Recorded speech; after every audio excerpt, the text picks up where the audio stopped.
अस्सलाम वालेकुम जी, मैं हूं नजमुल हसन बाजवा।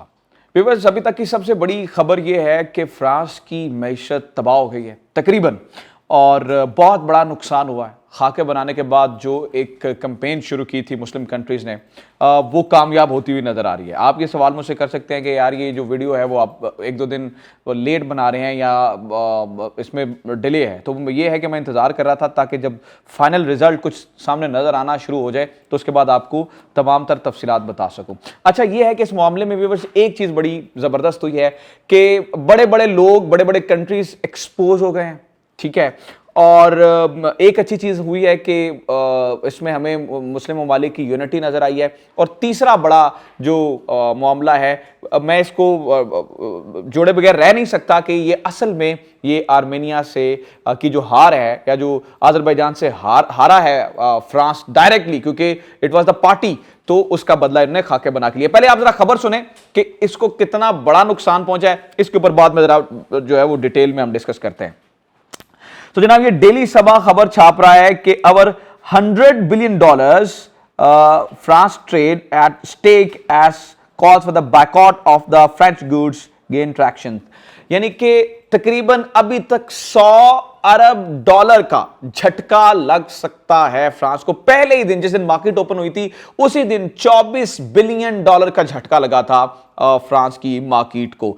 और अब ये इतनी बड़ी कीमत है, इतनी बड़ी कीमत है, इसे हम ये कह सकते हैं कि जब आप ऐसे मामलात में पंगा लेने की कोशिश करते हैं, दखल अंदाजी करने की कोशिश करते हैं, जो कि जिसमें पंगा नहीं लेना चाहिए, तो फिर अल्लाह ताला का अजाब आता है। और ये हमें फ्रांस की इकोनॉमी में बड़ा वाज़े तौर पर नजर आ रहा है। अच्छा, अभी जो इकोनॉमी का इसका जो ग्राफ है ना, वो पहले ही डाउन चल रहा था, वो पहले ही मामलात खराब थे। फ्रांस के इंटरनल मामलात इस कदर खराब थे कि इनकी हर चीज पहले खराब चल रही थी, और उसके ऊपर इसका बहुत बड़ा धचका। और मैं आपको ये भी बता दूं कि इन्होंने जो मैक्रोन का ये बयान है ना, ये बड़ा सियानी चीज है। ऐसा नहीं है कि आप ये बिल्कुल ना समझिएगा कि वहीं उठा और उसने बयान दे दिया और बात खत्म हो गई।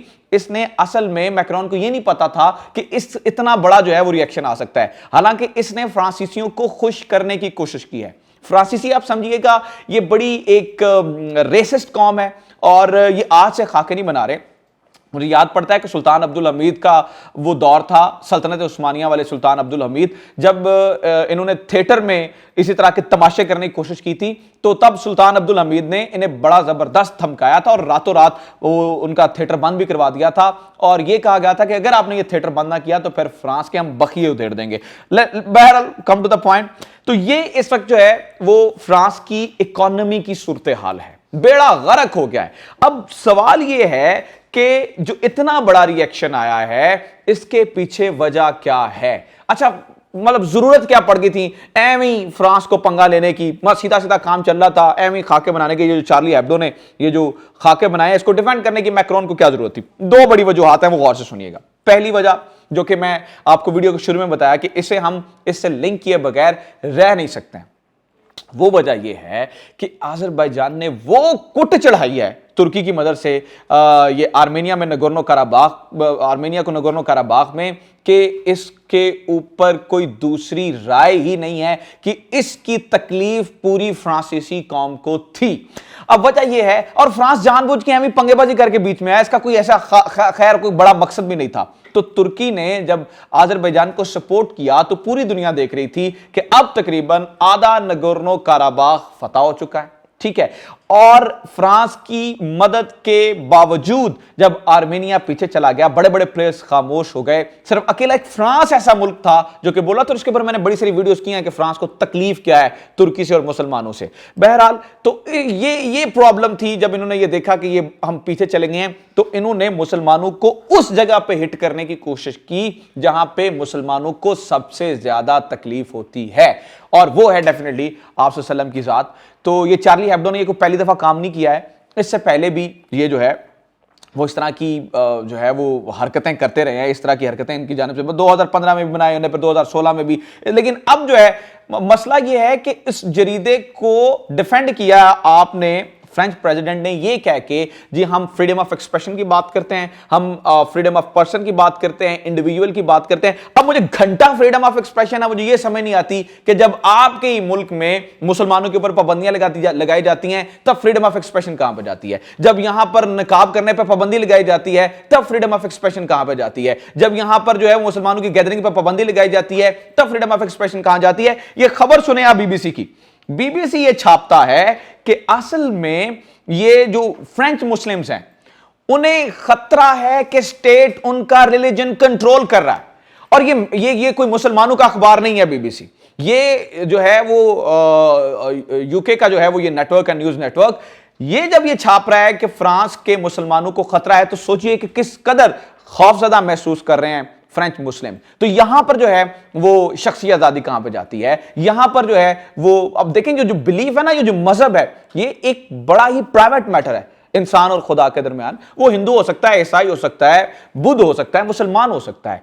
जब आप रिलीजन को इस तरह से लेंगे कि ये हमारे लिए खतरा है स्टेट के लिए, तो फिर आप ये जो ड्रामेबाजी है ना, ये कहीं और जाकर सुनाए, फिर पूरी दुनिया बड़ी अच्छे तरीके से वाकिफ है कि ये जो आप फ्रीडम ऑफ एक्सप्रेशन की बात करें, ये दुनिया की सबसे बड़ी बकवास है और ये बकवास हमें सुनने को भी बहरहाल मिल रही है। अच्छा, दूसरी बात कर लेते हैं। अब पूरी दुनिया, एक तो मैंने आपको बताया कि बड़ी वाज़े तौर पे जब इसने बकवास की मैक्रोन ने, तो उसके बाद इकट्ठे हो गए। अब सूरत हाल यहां पर ये देखें कि वो ये कह रहा है कि battling two countries, France is facing difficulties.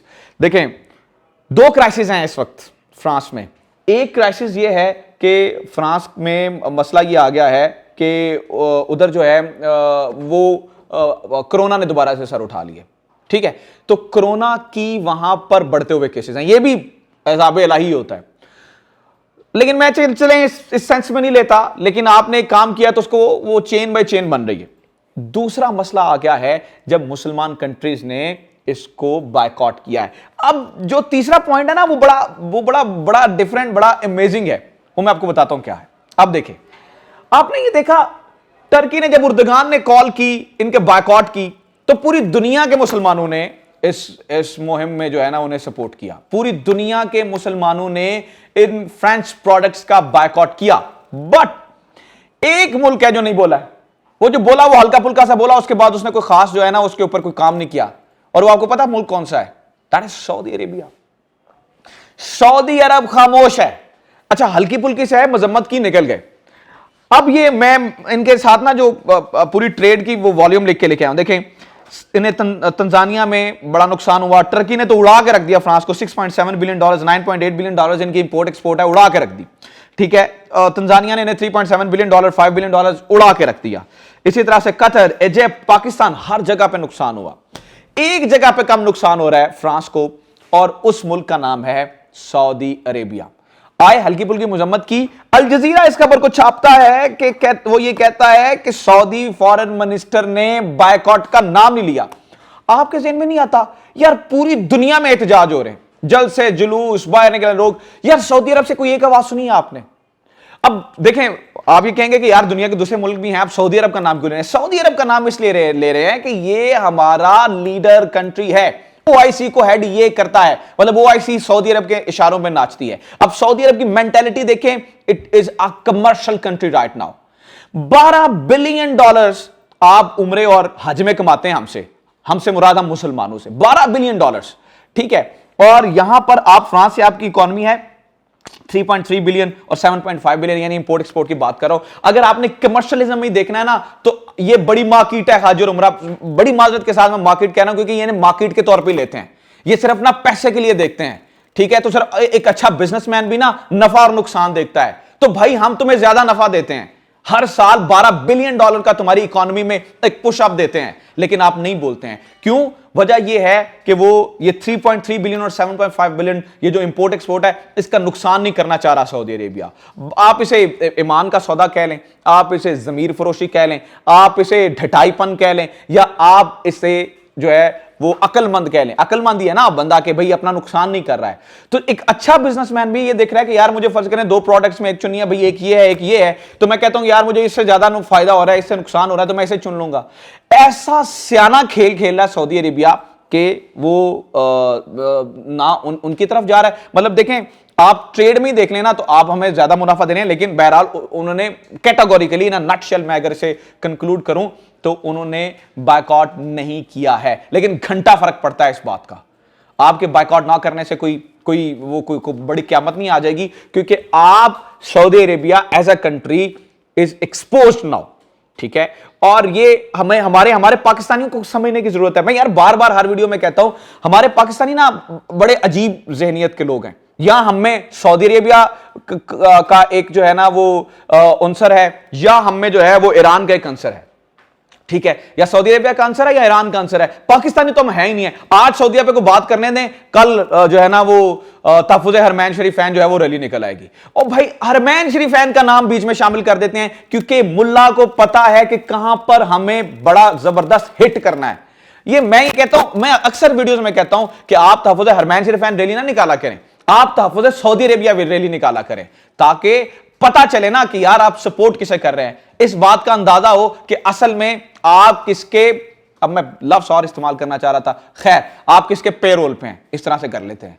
बहरहाल तो ये सारी जो है वो सूरत हाल है। दूसरी तरफ जहां से बात शुरू हुई थी, जहां से मैंने वीडियो शुरू की थी कि ये जो आज़रबाईजान से जो कुट पड़ी है और फिर इसको सपोर्ट किया था तुर्की ने। अब आपको ना दुनिया की एक नेकेड ट्रुथ आपको दिखाने लगा हूं कि आप देख के हैरान हो जाएंगे। ये जो है ना, ये फ्रीडम ऑफ एक्सप्रेशन, ये आजादी, ये शख्सी आजादी, ये कैपिटलिज्म में ना सबसे बड़ा झूठ होता है। इस बात को ज़हन में रखिएगा। इस बात का दिखाता हूं। अब पूरी फ्रांस का नुकसान हो रहा है ना, आप देखिएगा पूरी यूरोपीय यूनियन एक साइड पे हो गई है। वजह पता क्या है? जब ये नगोर्नो कराबाख वाला मामला चल रहा था तो तुर्की को उन्होंने ये कहा था कि हम दिसंबर तक तुम्हारे जरा बिहेवियर देखेंगे, उसके बाद तुम पे पाबंदियां लगाएंगे। जो ही अब ये इनको नुकसान होना शुरू हुआ है ना, कोई दिसंबर का इंतजार नहीं किया। अब महीना पड़ा भी तो नवंबर शुरू हुआ है ना, तो महीना पड़ा, उससे पहले ही उन्होंने इक्तिसादी पाबंदियां लगाना शुरू कर दी हैं तुर्की के ऊपर, क्योंकि अंदर से ये सारे के सारे एक हैं। ये रेसिस्ट हैं, ये एक्सट्रीमिस्ट हैं, ये मुसलमानों को एक्सट्रीमिस्ट कहते हैं, रेसिस्ट कहते हैं। बिलीव इन मी, आप रिसर्च करके देख लें, दुनिया के सबसे बड़े रेसिस्ट ये हैं।